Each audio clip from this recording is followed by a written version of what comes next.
கமநல சேவை நிலையங்கள் விடுமுறை நாட்களிலும் திறப்பு.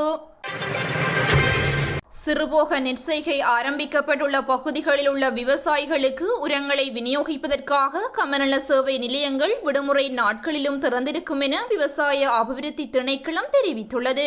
இதுபற்றி அந்த திணைக்களத்தின் ஆணையாளர் நாயகம் தம்பிக்க ரணதுங்க வெளியிட்டுள்ள அறிக்கையில், அனைத்து விடுமுறை நாட்களிலும் வார இறுதி நாட்களிலும் சம்பந்தப்பட்ட பகுதிகளில் உள்ள கமநல சேவை நிலையங்களை திறந்து வைக்க நடவடிக்கை எடுக்கப்பட்டுள்ளதாக குறிப்பிட்டுள்ளார். மத்திய கிழக்கில் நிலவும் போர்ச்சூழல் காரணமாக உர விநியோகத்தில் ஏற்படக்கூடிய தடைகள் மற்றும் பல்வேறு தரப்பினர் உரங்களை சேமித்து வைக்க முயற்சிப்பதை கருத்தில் கொண்டு நெற்செய்கைக்கு தேவையான உரங்களை அரசாங்க கமநல சேவை நிலையங்களூடாக மாத்திரம் விநியோகிக்க அரசாங்கம் தீர்மானித்துள்ளதாகவும் அந்த அறிக்கையில் தெரிவிக்கப்பட்டுள்ளது. இதன்படி யாழ பருவ செய்கை ஆரம்பிக்கப்பட்டுள்ள பகுதிகளில் தற்போது விவசாய சேவை நிலையங்களூடாக உர விநியோகம் ஆரம்பிக்கப்பட்டுள்ளதோடு 50 கிலோகிராம் யூரியா உர மூடை ஒன்று 9,900 ரூபாவிலிருந்து 10,200 ரூபாய் இடைப்பட்ட விலையில் விற்பனை செய்யப்படுவதாகவும் விவசாய அபிவிருத்தி ஆணையாளர் நாயகம் மேலும் தெரிவித்துள்ளார்.